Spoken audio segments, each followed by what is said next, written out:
मैं जेन्युइनली बता रही हूँ, मैंने कोई रेफरेंस बुक यूज़ नहीं की है और मैंने जितना टीचर्स ने मेरे को मॉड्यूल दे दिया, जितना टीचर्स ने बोला है, मैंने सिर्फ उतना ही पढ़ा है। इसका पढ़ाई में पहले से ही मन था।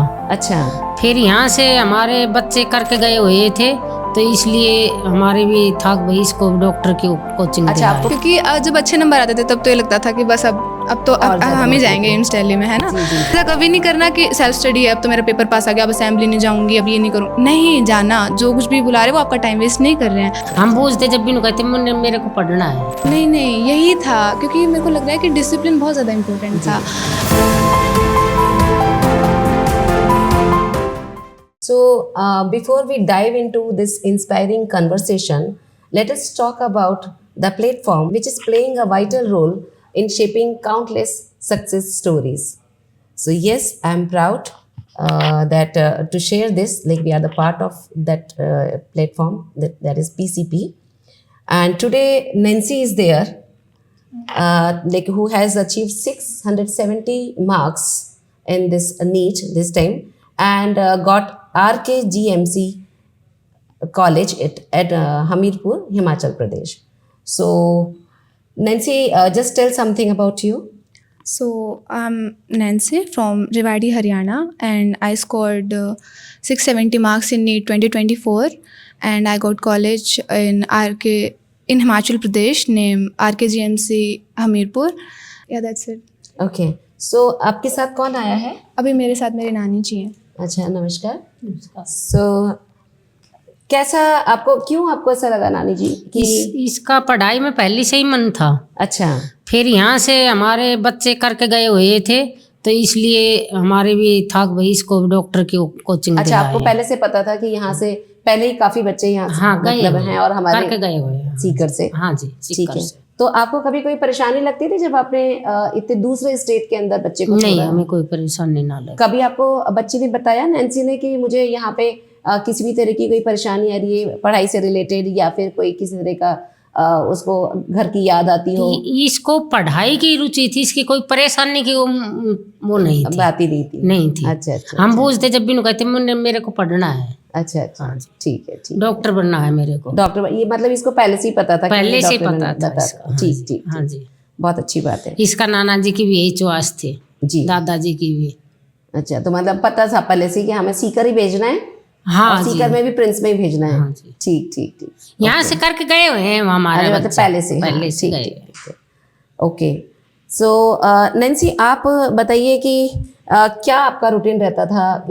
क्या आपकी स्ट्रेटेजी होती थी? Ma'am, the schedule was so hectic and मेरे को सुबह 5 बजे उठा देती थी वार्डन मैम, और उसके बाद हमें क्लास के लिए तो अगर क्लासेस नहीं होती थी, देखो 2 शिफ्ट में क्लासेस होती थी, तो हमारा वो रोटेशन चलता रहता था कि कभी तो सुबह वाली शिफ्ट में क्लास हो रही है, कभी शाम वाली में हो रही है।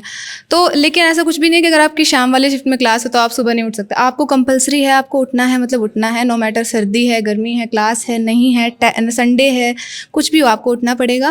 उसके बाद आपको चाय वगैरह मिलती है और फिर आप सेल्फ स्टडी के लिए 6 बजे से सेल्फ स्टडी लग जाती थी। और वो डिपेंड करता है, आप 6 बजे से पहले जाना चाहते हो तो चले जाओ, पर जाया नहीं जाता था क्योंकि रात को 12 बजे छोड़ते थे तो हम 6 बजे जाते थे।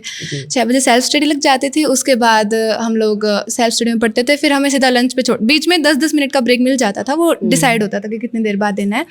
फिर 12 बजे हमें लंच के लिए छोड़ते थे, फिर 12:30 तक आप लंच कर लो, उसके बाद रेडी होके 1 बजे क्लास में चले जाओ। अगर सुबह क्लासेस हैं तो शाम को आओ, थोड़ी देर रेस्ट करो रूम में आधा घंटा, उसके बाद वापस सेल्फ स्टडी आ जाओ। 5 बजे वापस से सेल्फ स्टडी लग जाते थे, फिर वो रात को 12 बजे छोड़ते। तो आपको क्या लगता है कि ये इतना हैक्टिक शेड्यूल जो था वो हेल्पफुल रहा आपको इस रिजल्ट के में? ये जो रिजल्ट आपने दिया है उसमें डेफिनेटली लाइक आपको लगता है कि ये बहुत हेल्पफुल था? मैम, यही था, रिलैक्सेशन होना चाहिए था? नहीं यही था, क्योंकि मेरे को लग रहा है कि डिसिप्लिन बहुत ज़्यादा इंपॉर्टेंट था।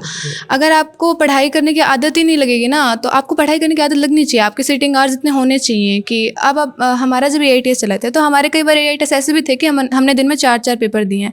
आपको पता है नीट का पेपर 3 घंटे 20 मिनट का होता है, आप 4-4 पेपर दे रहे हो, इसका मतलब आपका कितना ज़्यादा सिटिंग आवर होना चाहिए। अगर आपके पहले से प्रिपरेशन होती नहीं तो आप उस टेस्ट को दे ही नहीं पाते, और हमने 4 टेस्ट दिए थे। Very nice. तो सुबह से हम लेके बैठे हुए थे और शाम तक हम टेस्ट देते रहते। वो तभी हो पाया था जब हमने पहले से इतनी सारी पढ़ाई कर रखी थी, वरना तो हम टेस्ट में ध्यान नहीं रहता, कंसंट्रेशन होने की वजह से आप अपने आप को उस हिसाब से ढाल पाए थे कि आपके लिए वो जो मेन एग्जाम देना एक like it was just like वो सो इजी, हमें 3 घंटे बीच का पता भी नहीं चलता था कब चले गए वो तो बहुत अच्छा हो जाता था उससे, सिटिंग आवर्स की वजह से बहुत हेल्प की उसको। अच्छा, तो नैन्सी ये कभी आपको ऐसा लगता था कि मैं यहाँ क्यों आ गई हूँ, या ये इतना हैक्टिक शेड्यूल होता है और रिलैक्स करती, या कभी पेरेंट्स की याद आती हो? कोर्स ही लगता था, क्योंकि जब अच्छे नंबर आते थे तब तो ये लगता था कि बस अब तो और ज़्यादा हम ही motivate जाएंगे एम्स दिल्ली में, है ना। जी, जी, जी। लेकिन जब खराब नंबर आते थे तब बहुत नेगेटिव थॉट्स आते थे कि क्यों आ गई, क्या रखा है डॉक्टर बनने में, क्या है यहाँ पे, रोज पढ़ते रहो, सुबह उठो फिर पढ़ने लग जाओ, नंबर भी नहीं आ रहे, फिर भी नहीं आ रहे, इतना सारा पढ़ते हैं तो फिर आपके पेरेंट्स का क्या रहता था उसमें, वो लोग क्या किस तरह से आपको इमोशनली सपोर्ट करते थे? मैम मेरे पेरेंट्स का सबसे बड़ा रोल है, मतलब अगर मेरे को थोड़ा सा भी डिमोटिवेटेड फील होता था ना, तो या तो मैं अपनी एक फ्रेंड को अप्रोच करती थी, प्रतिष्ठा, जो कि मेरी बहुत अच्छी दोस्त है अभी भी, या तो मैं उसको अप्रोच करती थी। लेकिन कभी कभी ऐसा होता था कि टेस्ट इतना गंदा चला जाता था कि प्रतिष्ठा भी का भी हाल खराब है, मेरा भी हाल खराब है, तब हम पेरेंट्स को अप्रोच करते थे कि मम्मी अब तो हो गया, तो मम्मी हमें मोटिवेट करती थी कि कोई बात नहीं बेटा, एक ही तो टेस्ट है, अभी नीट बाकी है, अभी नीट बाकी है। तो बहुत सपोर्ट किया पेरेंट्स ने, तो बहुत। आपके जो मेंटर्स होते थे वो, उनसे कभी आप मिलते थे इस तरह का कि इस तरह से जब आप अगर कम स्कोर कर पाते थे तो वो लोग आपको किस तरह से सपोर्ट मेंटर्स करते थे? यहाँ पे बहुत ध्यान रखते हैं हर बच्चे का। मेरे को तो ऐसे हालांकि कभी ज़रूरत नहीं हुई कि मेरे को स्पेशली जानना पड़े इसी चीज़ के लिए कि मेरे को बहुत ज़्यादा डिप्रेशन आ रहा है, क्योंकि यहाँ पे टाइम टू टाइम पे असेंबली होती थी, दैट इज़ टू मतलब मेरे लिए ना बहुत ही ज़्यादा अच्छा होता था। मेरे को ज़रूरत ही नहीं पड़ती थी, लगभग हर संडे हमारी असेंबली हो जाती थी, उसमें इतना सारा मोटिवेशन हमें मिलता था।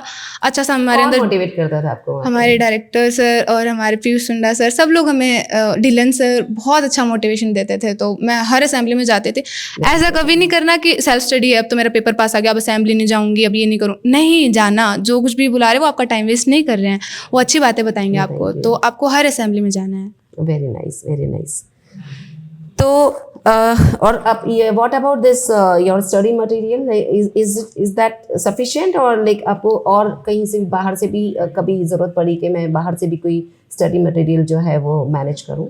मैं जेन्युइनली बता रही हूँ, मैंने कोई रेफरेंस बुक यूज़ नहीं की है, और मैंने जितना टीचर्स ने मेरे को मॉड्यूल दे दिया, जितना टीचर्स ने बोला है, मैंने सिर्फ उतना ही पढ़ा है। मैं झूठ नहीं बोल रही हूँ, मैंने सही में कोई रेफरेंस बुक नहीं लगाई है। और क्योंकि इतने सारे टेस्ट होते हैं, उसमें आसपास के सारे सवाल सब क्लियर हो जाते थे हमारे।